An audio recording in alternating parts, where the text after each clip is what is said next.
네, 안녕하세요. 케이부자입니다. 시청하시기 전에 구독하기, 좋아요, 알람 설정, 멤버십까지 부탁을 드리겠습니다.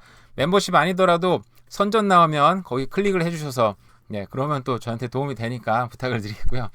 오늘은 제가 보면은 기사들 많이 찾아냈어요. 여러 가지 얘기를 하려고 하다가 갑자기 좀 마음이 바뀌어서 아주 짧은 간단한 얘기를 하려고 해요. 어떤 거냐면 제가 지난 금요일인가요? 제가 이제 부동산 공부를 하게 됐다고 말씀을 드리고 많은 분들이 또 응원을 해주시고 주변에서 많이 또 해줘서 너무 감사를 드리고 응원을 받았다 보니까 어쩔 수 없이 하긴 해야 되겠구나 생각이 들기도 하는데 어쨌든 그때 제가 지도를 보면서 하나 이렇게 딱 느껴진 부분이 있어서 되게 짧게 그 얘기만 하려고 오늘 마음이 바뀌었고요. 제가 찾아놓은 기사들은 이제 내일 얘기를 한번 하려고 합니다. 공부는 한 번 하나도 안 했어요. 한 장 읽었어요. 한 장. 책이 오기를 기다리고 있어요. 근데 전자책을 읽어도 되는데 굉장히 게으르다 보니까 공부를 하기 싫더라고요. 일단 기본적으로. 그래서 두꺼운 책이 오면 시작해볼까 뭐 고민 중에 있습니다. 어쨌든 오늘 할 얘기는 딴 게 아니고요. 제가 그때 지도를 보면서 그냥 멍하게 있다가 제가 취미가 지도 보는 거라 그랬잖아요. 이때 보면서 좀 깜짝 놀란 게 있어요. 여러분 지도 보이시죠? 캐나다가 있고 뭐 우리가 있는 뭐 밴쿠버, 토론토도 마찬가지입니다. 요거 보시면서 제가 깜짝 놀란 게 역시 뭐가 보이십니까, 여러분? 여러분은 전 깜짝 놀랐어요. 역시 캐나다에 살면 역시 밴쿠버하고 토론토일 수밖에 없구나, 진짜.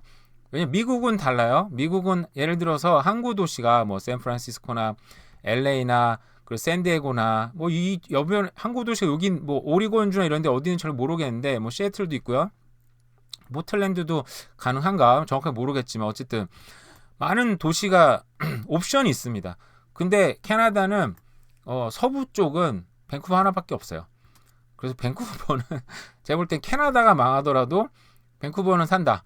캐나다 망하더라도 토론토는 산다. 토론토도 항구 도시긴 해요. 여기 강으로 이어져 있고요.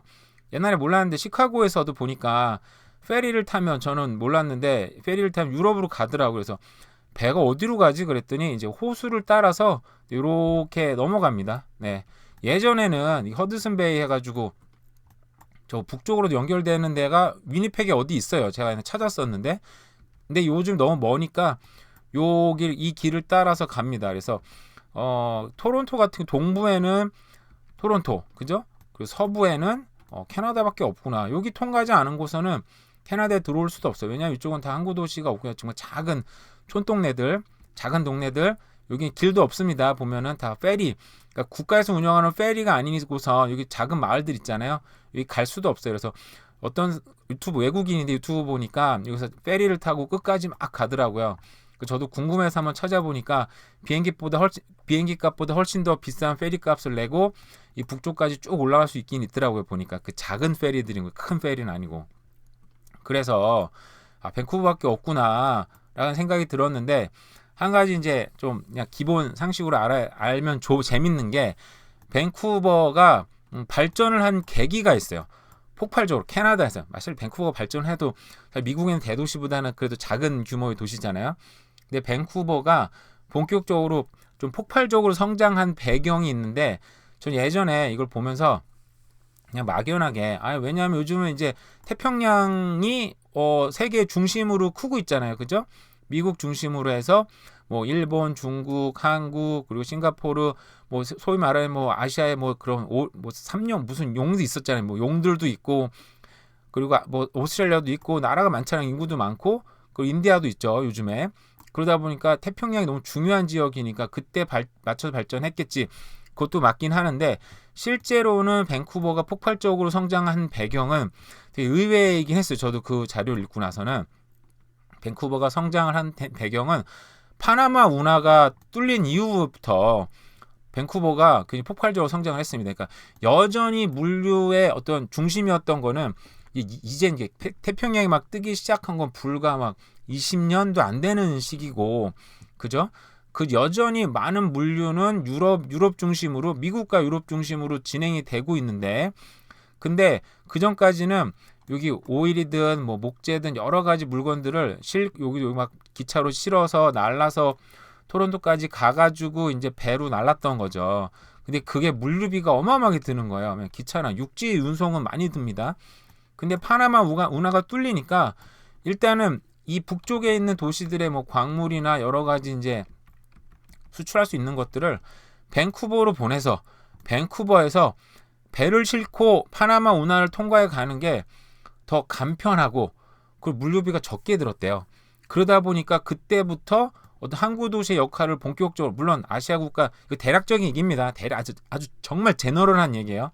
그래서 저도 의외로 밴쿠버가 성장을 하고 있었지만 폭발적으로 성장한 배경은 파나마 운하였구나. 근데 이거는 이제 유럽 중심이었던 얘기인데 요즘에는 오히려 더 아시아 국가들이 성장을 더 엄청나게 하고 있죠. 그래서 아마 아시아 국가들이 성장하면 성장할수록 밴쿠버는 아마 더 그런 항구 도시로서, 어떻게 밴쿠버 서부의 유일한 항구 도시로서 그런 명성은, 그런 어떤 로케이션은 변하지 않잖아요. 그죠? 그래서 밴쿠버는 앞으로 더 성장할 수밖에 없고, 뭐 다 아는 얘기입니다만 북쪽으로 또 서쪽으로 남쪽으로 막혀있는 도시다 보니까 그냥 쭉 해서 발전을 하는데, 그러니까 밴쿠버, 버나비, 뭐 코키틀람, 서리, 랭리 이런 식으로 그냥 순차적으로 그냥 개발을 될 수밖에 없고, 시간이 지나면 여기 보이는 뭐 랭리 이제 타운십 구간 동네도 많이 발전할 테고 그게 아보츠폴도 이어지겠죠. 나중에 되면 그게 또 칠레아까지 이어게 됐지만 이제 굉장히 좀 먼 얘기고, 어쨌든 간에 그 일본도로 시트레인 개발되면서 이 점점 늘어나면서 그러니까 순차적으로 개발이 될 수밖에 없어서, 그러니까 밴쿠버는 인구가 계속 증가하는 건 사실이고, 그죠? 어쨌든 간에 뭐 그 얘기를 하려고 이제 오늘 잘 많이 찾았는데 그 얘기는 안 하고, 일단은 순차적으로 개발될 거라 집을 살 때, 그러니까 뭐 참 어떻게 보면 되게 단순한 거예요. 내 버짓을 생각해보고 살 수 있는데 그냥 사면 된다고. 내가 써리가 너무 싫어. 참고로 저는 써리에 살고 있습니다. 이게 한국 사람들 얘기 들어보면 죽어도 써리는 싫다는 사람 많더라고요. 어쩔 수 없죠. 그러면 내가 써리는 너무 싫어. 그러니까 내 버짓을 보고 살 수 있으면 뭐 상급지 밴쿠버, 버나비 쭉 코키틀람 쭉 따라 사면 됩니다. 내 버짓이 안 된다. 그럼 외곽을 사야 되는데 그냥 맞춰 사면 되지. 언제 가격이 오를까? 순차적으로 올라오겠죠. 밴쿠버, 버나비, 코키틀람 따라서. 근데 이제 그게 또 거기 좀 변수가 여러 가지 있긴 한데 그 자세한 얘기는 나중에 하도록 하고요. 그래서 오늘 이제 벌써 짧게 얘기하려고 그랬는데 벌써 뭐 꽤 얘기한 것 같아요. 버나비란다. 밴쿠버는 지도 놓고 봤을 때 밴쿠버밖에 없다. 동부는 또 토론토밖에 없다. 그죠? 앞으로 아시아 태평양 시대가 오면 밴쿠버는 밴쿠버의 역할을 더 크게 할 것 같다. 네, 아주 간단한 얘기를 하려고 오늘 켰습니다. 네, 그러면 아침에 또 나갔다 오니까 비가 또 오더라고요. 비가 오면서 날씨가 좀 더 싸늘해지지 않을까 생각이 듭니다. 네, 그럼 오늘도 남은 하루도 잘 보내세요. 감사합니다. 네, 안녕하세요. 개부자입니다. 시청하시면 구독하기, 좋아요, 알람 설정, 멤버십까지 부탁을 드리겠습니다. 사실 어제 여러 가지 얘기하고 오늘 임대주택 관련된 얘기 하려고 자료를 잔뜩 찾아놨는데 어제 한 얘기에 연관이 꼭 있는 건 아니지만 어쨌든 간에 이 관련된 얘기를 좀 좀 이어서 하려고 합니다. 오늘 되게 재밌는 기사를 봤어요. 이 기사가 제목이 인도보다 약한 나라. 그래서 제목만 딱 보고 설마 캐나다 그랬는데 냉엄한 현실에 직면한 캐나다. 그러니까 인도 정부의 진권 탄압 의혹을 제기했습니다. 이번에 그 시크교도의 그 어떤 수장이 이제 죽었잖아요. 몇 달 전에 암살당했는데 관련된 되게 복잡한 얘기 있더라고요. 근데 더 파자니 요즘에 그런 얘기가 좀 옛날에 되게 좋아했는데 좀 게으러져서 더 이상 파고 싶진 않았는데 여기 관련된 얘기 계속 나오긴 나오더라고요. 어쨌든 이게 인도 어떤 정보부가 개입해서 암살한 거다. 그래서 인도랑 지금 캐나다랑 서로 외교관 추방하고 막 난리가 났잖아요. 근데 캐나다 편을 지금 아무도 안 된다고 합니다. 파이브 아이즈라고 미국, 영국, 캐나다, 호주, 뉴질랜드가 같이 이제 그 정보 공유 협의체가 있어요. 제가 알기로는 옛날에 한국도 여기 들어갔던 걸로 알고 있는데 같이 이제 파이브 아이즈로 불리지는 않았지만 한국도 들어갔는데 탈퇴한 걸로 들었는데 그 뒤로 어떻게 했는지 기억이 안 나네요. 잘. 어쨌든 근데 이제 국제사에서 봤을 때 이렇게 두 나라가 싸우면 한쪽 편을 좀 들어줘야 되는데 이게 캐나다랑 캐나다와 인도를 봤을 때는 인도가 지금 인구수에서도 중국을 지금 몇 년 내에 제친다고 나왔죠. 거기다가 경제력, 군사력, 우주 과학기술 역량도 지금 나날이 부상을 하고 있고 지금 인도 역량이 커지고 있어요. 중국이 지면서 지금 정책적으로 인도 쪽에다 공장을 또 옮기는 나라들도 많고 그리고 사실은 인도가 미국 말도 잘 안 들어요. 사실 요즘에 미국에서 어쩌고 얘기하면 딴지 걸고 그러니까 인도야말로 지금 미국 편을 들 때도 있고 뭐 러시아 편을 들 때도 있고 그 터키도 그러죠. 터키 이름이 바뀌었는데 트루키예로 바뀌었나요? 어쨌든 그 나라도 이 양쪽을 막 징검다리 외교를 해도 미국도 이렇게 힘을 좀 못 쓰는 경우가 있어요. 한국 같은 경우에는 그렇게 했다가 바로 두들기 맞는 경우도 많이 봤는데 그래서 이제 이걸 보면은 냉엄한 현실. 제가 어제 밴쿠버 얘기를 하면서 밴쿠버가 이제 그 파나마 운하가 개통을 하면서 밴쿠버가 이제 항구 도시로서의 이제 역량이 확 커지면서 본격적으로 발전을 했다. 뭐 그런 얘기를 했잖아요. 그러니까 제가 오늘 하고 싶은 얘기는 이런 전 세계적인 흐름이 있거든요. 근데 사실은 제가 이제 옛날에 저 전공은 이제 역사를 전공을 했어요. 그러다 보니까 뭐 역사 얘기나 뭐 전세적인 흐름 얘기나 이런 걸 되게 좋아했어가지고 옛날에 좀 많이 공부도 하고 막 했는데 이제 나이를 먹고 사는 게 좀 바쁘다 보니까 공부를 많이 안 하고 이제 관심도 많이 없어졌는데 이제 오늘 드리고 싶은 얘기는 이런 거예요. 이게 꼭 맞는 얘기는 아닐 수 있겠지만 어떤 재밌는 얘기일 수도 있어요. 보시면 자 이제 세계가 봤을 때 인도보다는 지금 캐나다가 더 좋긴 하지만 그럼에도 불구하고 냉정한 현실은 인도가 더 나랑 편이 돼야지라고 생각할 수 있다는 거죠. 자, 이제 그렇게 봤을 때 다른 지도 한번 볼게요. 이거는 이제 사헬이라 그래서 사하라 사막 이남 지역이에요. 여기 보시면 뭐가 새로 보이지 않습니까? 그죠? 참 희한하게도 사헬 지역의 나라 중에 말리, 니제르, 차드, 수단, 기니 그리고 부르키나 파소 이런 나라가 일렬로 쭉 이어지면서 쿠데타가 발생을 했대요. 근데 이게 저도 잘 몰라요. 굉장히 복잡하고 이것 때문에 러시아랑 막 일본이라는 러시아, 미국도 개입돼 있고 막 여러 가지인데 그 중에도 중국도 개입돼 있고 막 이래요. 자, 어떤 길이 보이지 않나요? 하나의 길이 있잖아요. 그죠? 자, 여기에 쉽게 말하면 어떤 나라가 요게 길을 뚫고 있는 중인 거예요. 여기에 자기네 길을 뚫는다는 게 꼭 어떤 도로를 만든다는 그런 개념이 아니라 어떤 자기네 나라 역량을 굉장히 크게 강화시키다 보니까 거기에 다른 러시아나 미국이 개입이 되면서 그게 이 나라의 쿠데타나 분쟁 형태로 이제 발생을 하는 거죠. 자, 어느 나라가 이렇게 여기서 지금 힘을 써서 이러고 있을까? 자, 볼까요, 한번? 자, 미국과 중국이 태평양 섬나라를 놓고 경쟁을 치열하다 보면 어떤 배경이 있대요. 지도상으로 보면 뭐 이런 지역인 거죠. 뭐 어디 지역 새로 지역이 나는데 그것보다는 일단은 여기 보면 사우스 차이나 씨에 보면 여기 인도랑 필리핀하고 가까운 곳에 여기 무슨 제도 이름이 있었는데 여기 작은 섬들에서도 필리핀하고 늘 싸우고 있고 또 미국 여기 또 타이페이하고 여기에 있는 또 작은 섬들 있어요.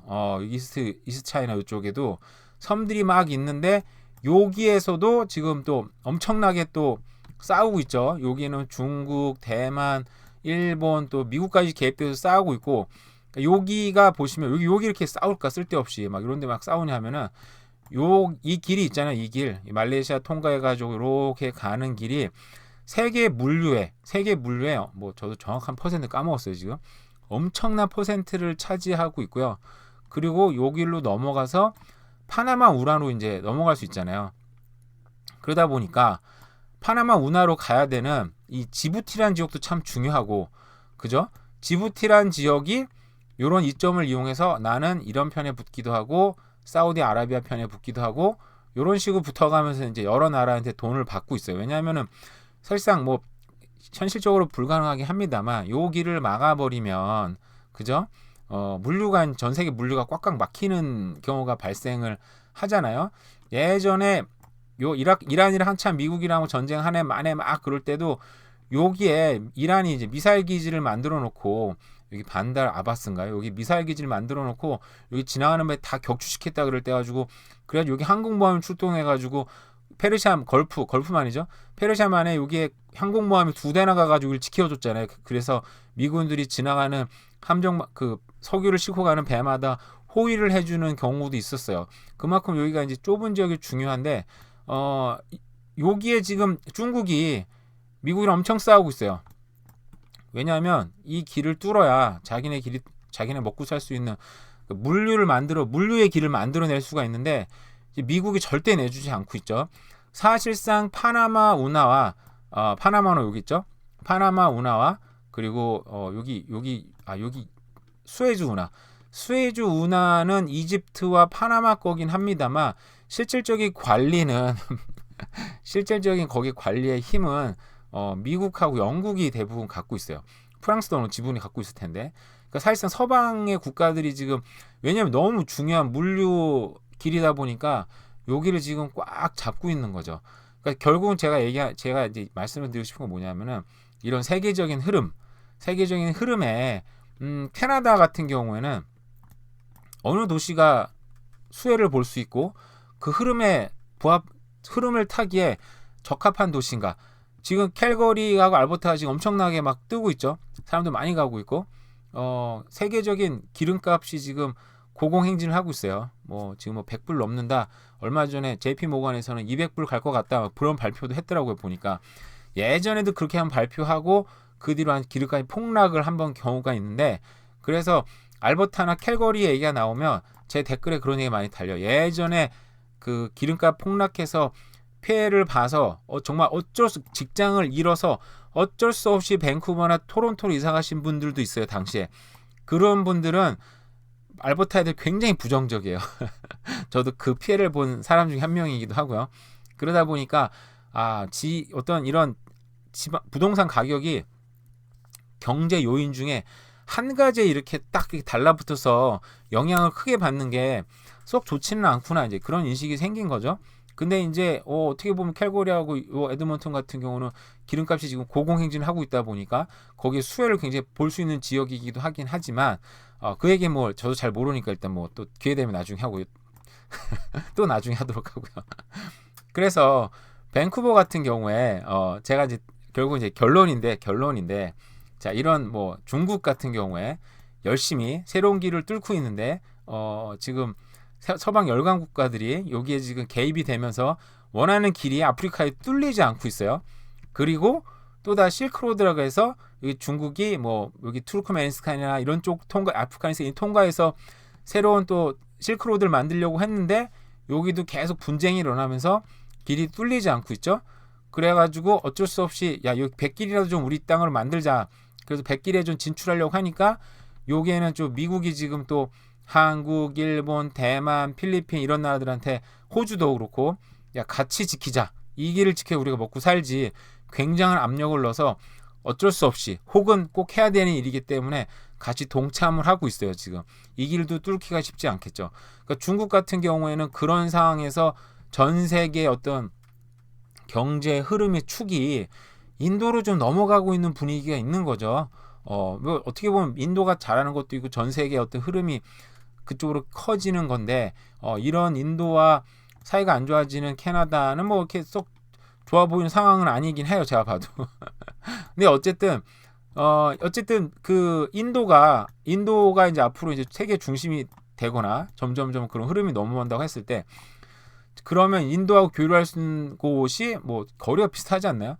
이 토론토 지역에 더 가까울 수도 있고 어떤 방향일까 오느냐에 따라서는 밴쿠버는 여전히 또 그런 물류에 이게 BC주나 알버타주 이쪽에서는 또 물류를 좀 실어와야 되니까 계속 중심이 될 수도 있고 그죠? 그래서 이제 저는 제 생각에 이제 그런 흐름에 밴쿠버가 이제 계속해서 잘 숟가락 얹고 잘 갈 수 있는 지역인가 그런 생각이 좀 들기는 들어요. 참 얘기하다 보니까 참 결론이 없기는 한데 근데 캐나다는 쉽게 말해서 적이 없는 나라긴 하잖아요. 근데 트루도 총리가 이제 아무래도 그런 정책 노선상 중국에도 쓴소리를 많이 했고, 그죠? 이번에 또 일본, 또 인도에도 또 이번에 쓴소리를 막 하고 있어요. 근데 이게 실질적으로 뭔가를 할 수 있는 힘은 없으니까 이 심각한 싸움이 안 되지 않을까 싶긴 하고요. 그죠? 실질적으로 BC주나 온타리오주나 인도 사람, 영국 연방이기도 하고요. 그래서 인도 사람 영향이 굉장히 큰 나라다 보니까 이게 또 무난히 잘 해결되지 않을까 싶긴 합니다. 그러니까 제가 이제 오늘 결론은 이게 어떤 걸 봤을 때 꼭 이렇게 저렇게 딱 부러지게 보지 말고 거기 내면에 어떤 흐름들이 있다. 이렇게 미국, 되게 아프리카를 봤을 때 어떤 나라가 이렇게 뭔가 힘을 쓰다 보니까 새로운 길을 뚫으려고 하다는 그런 게 이렇게 분쟁으로 나타나고 있고, 어떻게 보면 이제 그 인도와 지금 인도와 지금 캐나다 이런 흐름도 어떤 큰 흐름에 거기에 대해서 어떤 한 부분이 이제 어떤 싸움의 형태로 드러날 수 있다라는 거죠. 이게 정확하게 어떤 건지는 시간이 좀 더 흘러보면 알겠지만 이런 흐름들도 뉴스를 보면서 보시면 좀 재밌겠다라는 생각이 들어 했습니다. 얘기하다 보니까 굉장히 장황하기도 하고 결론도 없는 얘기를 오늘은 하게 됐습니다. 딴 거를 준비를 했는데 또 이 얘기가 또 하게 됐어요. 네, 뭐 다음에 또 시간이 되면 좀 더 자세한 얘기로 가도록 하겠습니다. 어쨌든 오늘 하루도 잘 보내시기 바랍니다. 네, 감사합니다. 네, 안녕하세요. K부자입니다. 시청하시면 구독하기, 좋아요, 알람 설정 몇 번씩까지 부탁을 드리겠습니다. 제가 오늘 부동산 관련된 얘기 중에 제가 예전에 한번 부자들의 어떤 행동은 이렇다 이런 생각을 하는 것 같더라. 뭐 저는 부자도 아니고 주변에 부자도 없어서 그냥 그렇지는 않은데 제가 뭐 책이나 여러 가지 보고 주변에 이제 간접적으로 부자들을 접했을 때 그들은 이렇게 생각하는구나에 대해서 한번 말씀드린 적 있잖아요. 대표적으로 그들은 그들만의 공간을 원하더라 보니까 그들과 딴 사람들이랑 섞이는 걸 굉장히 싫어하고, 그래서 그냥 예를 들어서 부자들은 내 뭐 이게 얼마 이상 딱 부러지게 얘기하기는 쉽지는 않고요. 그러니까 자기 자신을 위해서는 역세권 같은데 싫어하더라 보니까 그들은 좀 외지 지역에 좀 모여 사는 걸 원하고, 거기에 또 그들만의 또 학군이 필요하고 그들만의 리그가 필요한 거야. 그들이 모여 사는 사람들. 근데 거기에 뭐 예를 들어서 좀 소득이 떨어지는 사람들이 섞여 사는 거에 대해서 결코 달가워하지 않더라. 근데 그들도 역세권을 좋아하는 건 투자할 때 역세권 좋아하겠죠. 그죠? 사람들이 많이 몰리는 곳에 비즈니스를 해야 되니까. 하지만 그들 자신을 위해서 그리고 그들 자녀들을 위해서는 한적한 곳을 좋아하더라. 뭐 그런 얘기들을 많이 했어요. 그죠? 그리고 얼마나 자기네들이 비효율적으로 살 수 있는지를 보여주고 싶어 한다 그랬잖아요. 근데 그게 저는 옛날에 그게 뭐 허영이고 나쁘다고 생각을 많이 들었었는데 나이 먹고 보니까 그게 좀 이해가 돼요. 저렇게 표현하는 거구나. 표현하는 방식의 일부구나라고 인식이 되는 부분이 있긴 있습니다. 근데 어쨌든 여기 관련된 보웬 아일랜드라는 곳이 있어서 여기 관련된 기사가 나와서 좀 재밌게 봤어요. 어딘지 모르시는 분들이 있을 텐데 여기 보시면 여기 깜빡빡하는 데인데요. 다운타운으로 가깝습니다. 다운타운에서 홀쇼베이에 와서 페리를 타면 불과 20분이면 도착할 아주 가까운 곳이에요. 근데 물론 여기서 자동차 타고 또 들어가긴 들어가야 되겠죠. 제가 이 섬을 알게 된 배경은 이제 캘거리에서 이제 이사 올 때 잡을 잡아야 되잖아요. 여기 보니까 굉장히 좋은 리커버리 시설인데 재활 시설이 있더라고요. 좀 돈 좀 많이 내야 되는 곳인 것 같아요. 제가 볼 때는. 그래서 돈도 좀 괜찮게 페이해 주는 것 같고, 그래서 여기 가서 좀 일을 해볼까 했는데 내가 집은 서리에 살 것 같은데 여기 홀쇼베이까지 가서 40분 걸리는데 거기서 또 페리를 타고 들어가서 일을 하는 건 좋은데, 그죠? 근데 만약에 아침에 일을 끝나고 퇴근해야 되는데 뭐 강풍이 불어서 페리가 운행을 안 한다. 그럼 집에 못 가는 거잖아요. 그럼 뭐 어떻게 하지 도대체? 차에서 자고 갈 수도 없고, 시설에 뭐 이런 걸 또 보상을 해주나? 호텔이 있나? 뭐 생각이 복잡해서 결국 못하겠다 생각이 들었는데, 여기 보시면 해안가 따라서, 그러니까 여기는 예를 들어 제가 얘기하는 뭐 여기 사는 사람들이 막 다 부자다, 돈이 엄청 많다, 그거 모릅니다. 근데 여기 같은 경우는 외지 그들만의 세상이 있죠. 그리고 또 원하면 또 시내로 금방 나갈 병원이나 시내를 이용할 수 있는 교통시설도 괜찮게 돼 있죠. 여기 보면 대부분 뭐 당연히 뭐 콘도나 이런 건 없잖아요. 거의 뭐 재볼 때는 지도상으로 봤을 때는 99%가 아마 일반 주택들일 거예요. 그러니까 일반 주택에 살면서 나이도 좀 있겠죠. 상대적으로 분명히 백인 지역일 테고, 이런 사람들이 그들만의 그들만의 세상을 만들어 놓고 사는데 문제가 발생했는데 뭐냐면 여기 어떤 그룹이 들어와서 여기 보시면요, 우리가 요 노란색 파란색 지역 있죠, 여기 녹색 지역 있죠, 녹색 지역에 우리가 땅을 사서 400억을 제시를 했어요. 400억을 제시를 해서 여기 땅을 사서 캠핑장을 만들게, 한 300 그런 캠핑 사이트를 만들 거야라고 하고 제안을 한 것 같아요. 근데 그게 아마 받아들여지는 거의 된 것 같긴 한데 그러다 보니까 여기 보엔 아일랜드에 이제 그 친환경적인 그룹이라고 표현했는데 제가 기사를 여러 개 읽어보니까 그냥 주민 연합이에요. 제가 볼 때는 그 주민들이 이게 메트로 밴쿠버 리저널 디스트릭트에 요 지역 관할하는 에다가 300억 줄 테니까 걔네가 400억 준다 그랬지 우리가 그냥 300억 줄 테니까 그냥 그걸 캔슬해줘.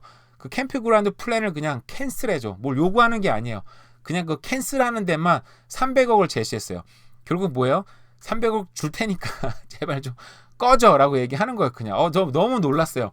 야 이게 바로 부자들의 클래스구나. 와 세상에 개인업자가 들어와서 그냥 캠프그라운드 만든다니까 400억 준다고 그럼 우리 300억 줄 테니까 그냥 여기서 그냥 찢어져 이게 해주는 거예요. 야 이게 외부 사람이 들어오는 게 그렇게 싫은가 세상에. 물론 여기 페리가 있으니까 외부 사람이 들어올 거예요. 들어올 텐데도 불구하고 그냥 와서 하루 정도 관광하고 또 여기 보면 이렇게 뭐 비즈니스 하는 사람도 있을 거잖아요. 그죠? 이런 거 이용해주고 나가는 건 좋은데 뭐 캠핑그라운드 생겨가지고 사람들이 좀 대규모로 들어와서 여기에 이상한 사람들 들어와서 좀 하는 거는 너무너무 싫은가 봐요. 예전에 제가 어떤 걸 읽었는데 그 한국에 있는 부자들은 백화점도 꼭 현대백화점 뭐 이용한다 그러더라고요. 그 신세계백화점인가 뭐 정확한 모르겠어요. 어느 백화점은 보니까 물건을 살 때 이마트에서 들어오는 물건하고 그 신세계백화점인 것 같은데 보니까 그죠? 그 같이 들어온 물건 같이 그 일반 서민하고 같이 사는 과일도 같이 사는 게 너무 싫어서 그냥 현대백화점 이용한다고 그 얘기 듣고 좀 이해가 안 갔는데 부자들의 행동 방식은 이렇구나라는 생각은 들어요 진짜. 결국 외부 사람들이 여기 들어올 것 같으니까 그게 너무 싫어서 그냥 여기 주민들이 제가 볼 때는 돈 모은 것 같아요. 그냥 다른 기사에서는 야, 이 돈이 도대체 어디서 난 거냐 거기에 대한 질문을 하는 기사도 있었었는데 그냥 제가 읽어보니까 말이 친환경 단체 기업이어서 이거 야 자연환경 파괴될 거니까 반대한다고 있다고 하지만 결국 주민 연합들이 모여서 야 우리가 펀딩 합시다. 펀딩 해가지고 그냥 여기 그냥 몰아냅시다 라고 한 것 같아요. 대단하지 않나요? 그래서 제가 이 섬을 쭉 보다 보니까 여기 조그만 섬 있잖아요. 이 조그만 섬에도 사람들이 꽤 살더라고요. 집이 꽤 있습니다. 보이시죠? 집들이 옹기종기. 여기는 근데 길들이 서로 없어서 서로 간의 간섭은 전혀 안 될 것 같고 요 집을 보니까 그냥 아까 그 얘기 끝났어요. 그래서 일단은 딴 얘기 좀 세고 있는데 다시 어쨌든 부자들의 행동 양식은 어떻다? 자기들만의 리그, 자기들만의 세상을 만들어 살고 싶어 한다. 여기에 좀 돈 없는 사람들이라든지 어중이 떠중이 그리고 어떻게 보면 백인들의 세상일 텐데 거기에 뭐 캠프하면은 뭐 다른 인종들 많이 들어올 거 아니에요. 그게 이제 너무 싫은 것 같아요. 제가 볼 때는. 근데 한국 사람이 막 모여 사는데 예를 들어서 우리도 얘기하면 뭐 인도 사람들, 아프리카 사람들 섞이는 거 좀 싫은 사람들 많이 있잖아요. 그죠? 저도 그렇게 뭐 썩 기분 좋을 것 같지는 않은데 뭐 그렇게 이해를 하시면 이거 꼭 인종차별이라기보다는 이게 자기랑 비슷한 사람들과 어울리고 싶은 인간의 어떤 본성이 아닐까라는 생각이 듭니다.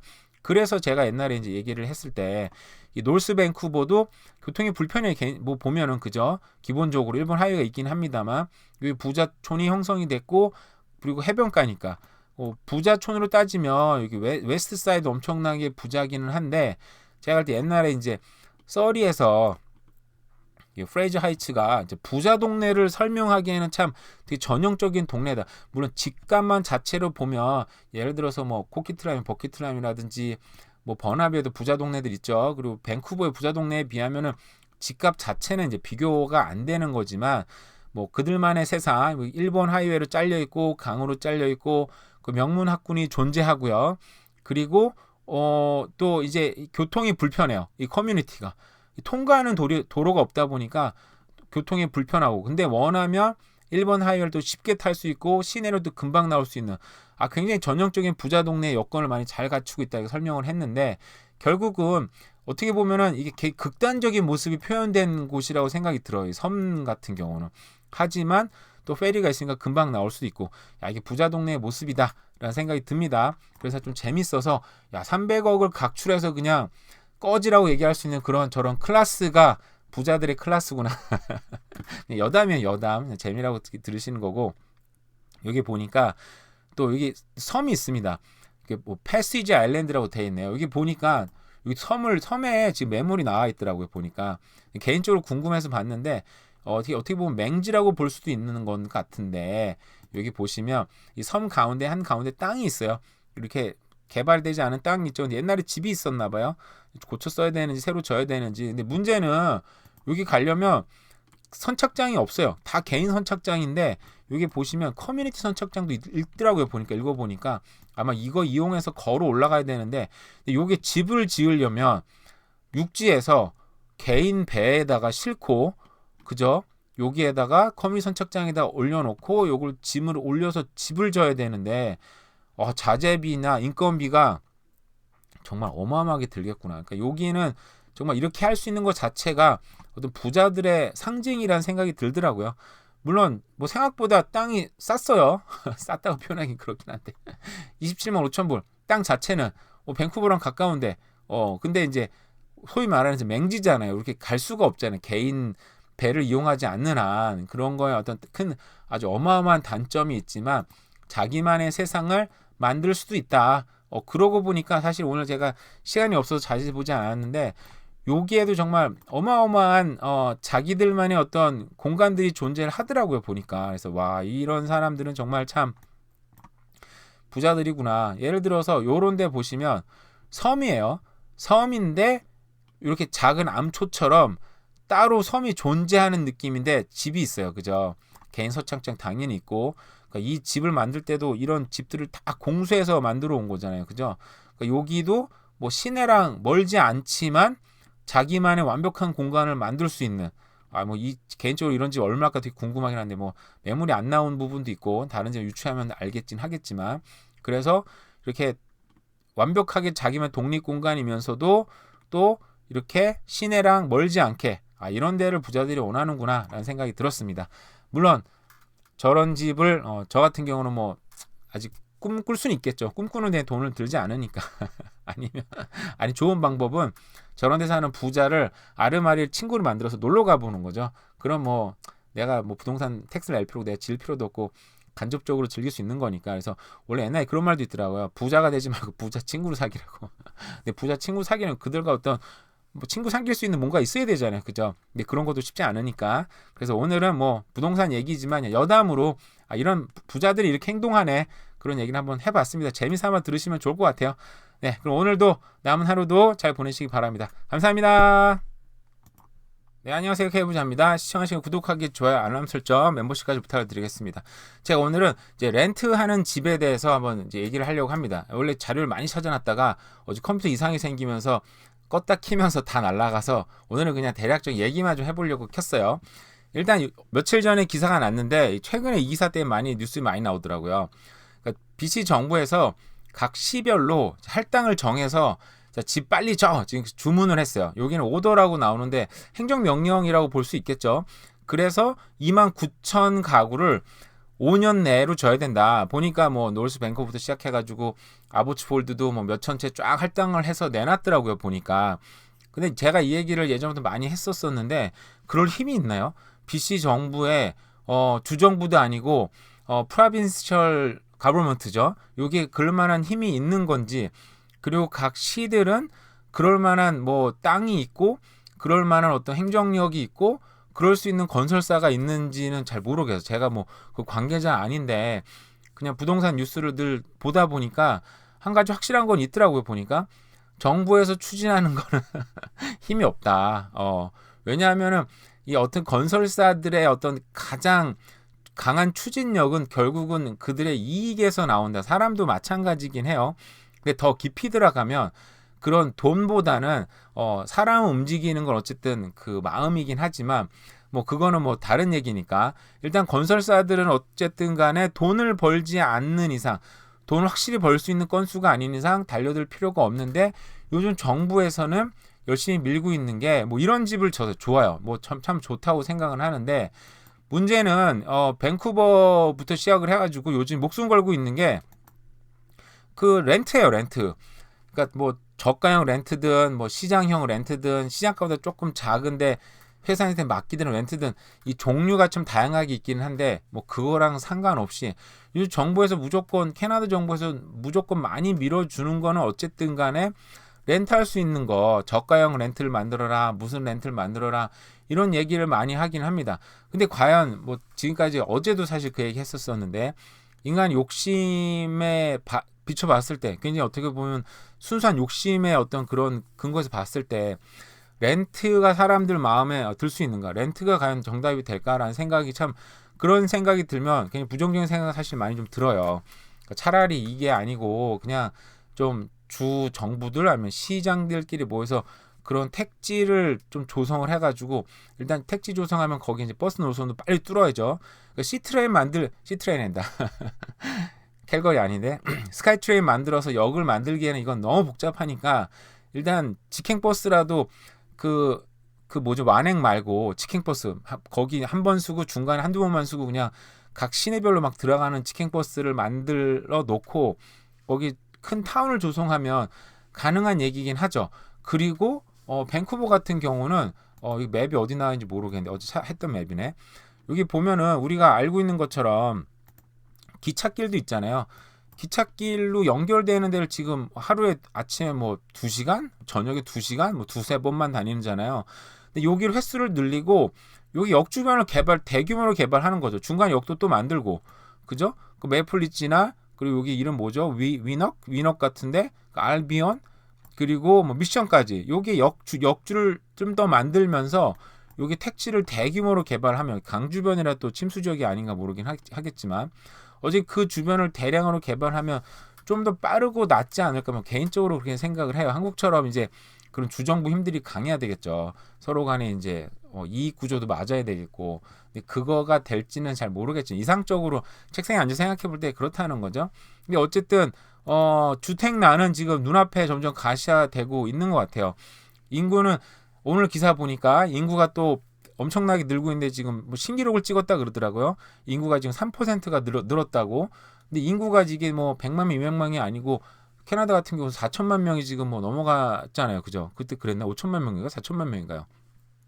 어쨌든 기록적인 인구 증가세를 보이고 있고 그에 비해서 주택수는 너무 작으니까 그러다 보니까 여기 보시면 근데 한편으로는 이렇게 주택을 빨리 져야 돼 막 얘기를 하지만 이 대표적인 기사인데 그 비용은 또 증가를 하고 있어요. 밴쿠버가 리조닝 하는 비용, 그리고 디벨롭먼트 하는 비용, 그리고 빌딩 퍼밋도 시간도 다른 기사 보니까 아직도 한 10개월 정도 걸린대요. 그런 규제들 10개월 정도 걸려. 그 리조닝 하는데도 비용은 비싸.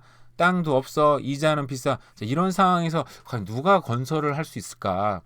누가 과연 건설하려고 달려들어야 되는데 문제는 정부에서 계속 주장하는 거는 저가형 임대주택. 근데 이게 저는 정치인으로서는 굉장히 좋은 선택이라고 생각을 해요. 왜냐하면 이런 뭐 야 집 빨리 만들어 발표하면 사람들이 우리 정부에서 우리 정치인들이 하는구나. 역시 좋아. 이게 좌우를 떠나서 어떤 특정 정치인을 얘기하는 거 아닙니다. 우파 정치인, 좌파 정치인, 제가 볼 때는 이런 주택 정책은 이건 좌우가 필요 없는 거잖아요. 똑같은 얘기니까 거기 너무 매몰해서 그런 생각을 듣지 않으시길 바라면서 또 렌트를 줘라 막 얘기하면 사람들이 듣기에 일단은 굉장히 나이스하지 않습니까? 좀 저가형 많이 그 렌트를 만들면 힘든 사람도 쓸 수 있고 하니까 너무 좋다. 뭐 굉장히 좀 나이스한 느낌이 들긴 하는데 현실적인 대안이 되기 쉽지 않다는 거죠.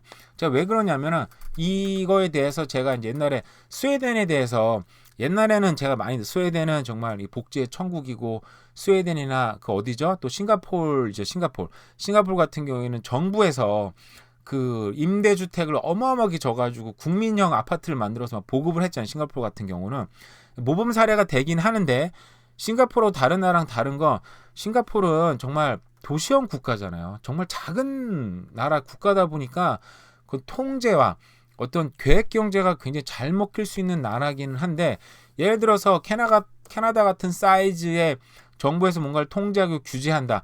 규제 가능하는데 이거를 정확하게 하는 게 오히려 행정력이 어마어마한 낭비가 많이 될 거예요, 사실은.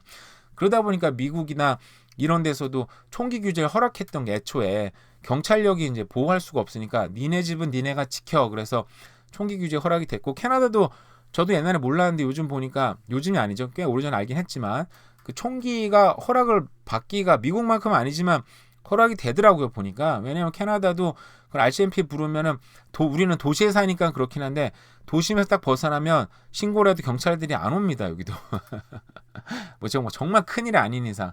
그러니까 뭐 이틀 뒤에 오고 3일 뒤에 오고. RCMP도 생각해 보세요. 인구 몇 명 안 되는데 그 넓은 지역을 다 이렇게 뭐 치안을 유지하기 쉽지 않잖아요. 그래서 특히나 렌치 같은 데서는 총들 다 갖고 있더라고요 보니까. 어쨌든 딴 얘기지만, 자 스웨덴의 사례 한번 보겠습니다. 스웨덴이 그렇게 많은 주택을 정부에서 공급을 했는데, 이게 저도 스웨덴 공부를 해보니까 굉장히 복잡해요. 이게 단순히 정부에서 렌트를 공급했다 이런 수준이 아니더라고요 보니까. 근데 문제는 정부에서 렌트를 공급을 했는데 당연히 수요만큼 공급이 될 수가 없죠. 그죠? 그러다 보니까 이 렌트도 한정적이다 보니까 젊은 사람들이 들어갈 수 있는 우선순위가, 젊은 사람을 얻어서 가장 좋은 렌트, 가장 저렴하면서도 좋은 렌트를 들어가면 5년인가 10년인가 살면은 당첨도 되기도 어렵고, 살면은 또 다시 또 다른 렌트, 1티어예요 1티어. 그러니까 2티어로 넘어가야 되고, 거기서 끝나면 3티어로 넘어가면 30대 중반 정도가 되면 그 렌트를 살기가 어렵다 그러더라고요 현실적으로. 그러면 이 사람들이 그때는 시장에 나가야 되는데, 스웨덴도 그렇게 렌트가 어마어마하게 공급돼 있지만, 여기 보세요. 일단은 뭐 이게 복잡한 얘기는 빼고 전체적으로 보시면 아마 스웨덴이 정말 전 세계적으로 이 주택 정책 너무 잘 됐고 복지 정책 잘 됐고 이런 평가를 받았던 때는 제가 볼 때는 90년대 초반이었던 것 같아요. 왜냐하면 전 세계가 막 이때 집값이 들썩썩 할 수도 있는데 스웨덴은 집값을 잡고, 그죠? 집값이 장기 하락, 거의 뭐 88년도부터 하락하기 시작했으니까 거의 10년 가까이 하락을 했어요. 그러니까 물가도 잡고 주택 가격도 잡은 이 스웨덴이 전 세계 모델이 됐다라고 했는데, 근데 우리가 흔히 알지만, 근데 제가 보니까 스웨덴 같은 경우는 이 워낙 시장에 렌트 물건이 많다 보니까 시장에 소위 말해서 거래할 수 있는, 그러니까 프라이빗 프리홀드죠. 내가 소유할 수 있는 시장에 나온 그 주택 매물 자체가 적다 보니까 스웨덴 같은 경우는 30년째 장기 상승 중이라 그러더라고요. 그때 옛날에 뭐죠? 그 국제금융 위기도 크게 겪지 않았다고 막 그런 얘기를 들었어요. 근데 그래프 보니까 겪긴 겪었는데 어쨌든 간에 장기 상승을 하고 있다는 거죠. 하락했기 때문에 그만큼을 아주 폭등으로 메꿔버렸고요. 바로 메꾸고 2009년에 있는 이 금융위기 때도 굉장히 짧게 겪으면서 여기도 불과 정말 1, 2년 만에 거의 그래프를 회복하고 전고점 넘어서서 완전 급상승하는 그래프가 나타났죠. 뭐 다른 그래프도 마찬가지입니다. 그죠? 그래서 이렇게 우리가 봤을 때 스웨덴 같은 경우도 여기 보면은 2005년 최근 그래프도 나오긴 또 나중에 좀 하락하긴 했지만, 어쨌든 간에 이 스웨덴 같은 경우도 굉장히 모범 사례라고 알려져 있지만은 이렇게 정부 주도로 굉장히 대량의 저가 임대 주택이 공급이 됐지만 결국 물가를 이길 수 없었고 인간의 본성을 이길 수 없었다라는 게 결론이잖아요. 그죠? 그래서 이 밴쿠버나 캐나다 같은 경우도 이 정부가 지금 막 이 렌트에 지금 목숨 걸고 막 지금 내놓고 있어요. 그래서 이게 좀 저는 제가 볼 때는 굉장히 아쉽다는 거죠. 그래서 얼마 전에 그 프레저 밀인가요? 거기 5천 세대가 강 주변에 막 대규모로 개발된다고 하는데, 그걸 제가 그거를 이제 한국에 있는 헬리오시티하고 비교했던 게, 헬리오시티 같은 만 세대가 없는데 그게 거의 동시에 분양이 됐어요. 동시에 입주가 시작이 됐어요. 제가 기억하는 기사로 헬리오시티 그때 딱 오픈했을 때 그때 전세가가 그 주변에 잠실하고 그 주변에 엄청나게 하락을 해요. 왜냐하면 공급이 폭탄처럼 떨어졌으니까. 떨어지고 그때 집산 사람들 세입자 못 맞춰서 망한다 죽는다고 했지만, 당시에 지금 거기에 있는 것보다 헬리오시티에 지금 막 15, 25 가까이 육박하는 걸로 들었는데, 그 분양가보다 거의 2배, 3배 올랐잖아요. 그죠? 결국은 이제 부동산 상승 때 어마어마하게 상승한 이제 그런 단지가 됐는데, 결국은 이제 제가 볼 땐 그 프레저 밀 지역도 5천 세대 들어가는 거를 20년 동안 짓는데요. 세상에. 물 좀 잠깐 마실게요. 5천 세대 들어가는 게 크긴 한데 캐나다에서는, 근데 이거를 20년 동안 짓는다. 그러니까 5천 세대를 20년으로 나눈다. 그러면 뭐 어떻게 나누는 겁니까? 10년이면은 500세대. 그죠? 그걸 다시 하니까 250세대. 1년에 250세대씩 들어가는 거잖아요. 너무 느리잖아요. 솔직히 말해서 1년에 250세대면은 이거를 한 회사가 아니고 조닝별로 나눠서 한 10개 회사로 나눠줘 가지고 동시다발적으로 공사를 시작해 가지고 한 방에 빵 그냥 2, 3년 뒤에 그냥 5천 세대 그냥 빵 나오게 해줘야 그죠?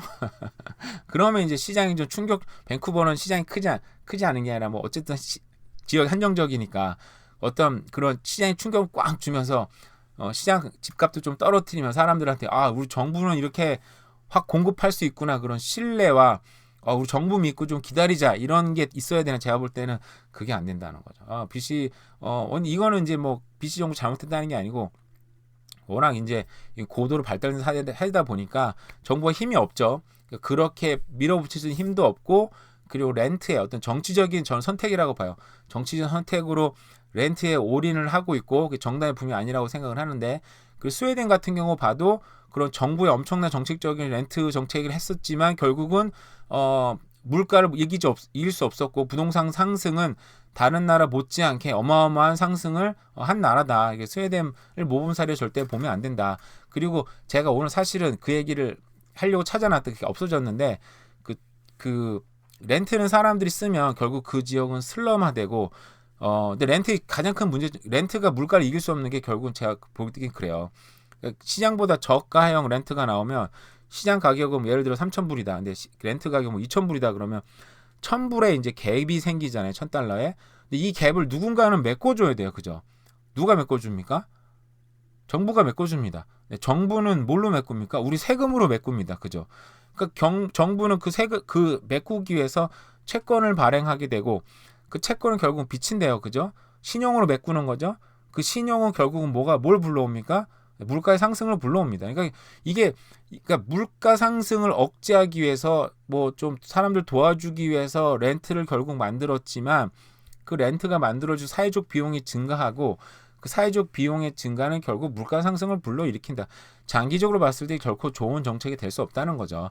근데 물론 이런 자세한 거는 여러분도 다른 유튜버들 정말 설명 잘하시는 분들 많아요. 뭐 자유지성님이라든지 유튜브에 정말 설명 잘하는 분들 많으니까 이거는 좀 더 공부를 하시면 좋고요. 저도 잘 모릅니다. 그냥 그러니까 그래서 저는 얼마 전부터 정부에서 너무 지금 이 렌트 정책에 지금 꽂혀서 하는 걸 보면서 이게 답은 아닌데 좀 아쉽다라는 생각이 들어서 오늘 영상을 만들었습니다. 네, 얘기하다 보니까 쓸데없는 거 좀 언성을 높였나 싶은 생각이 들기는 하네요.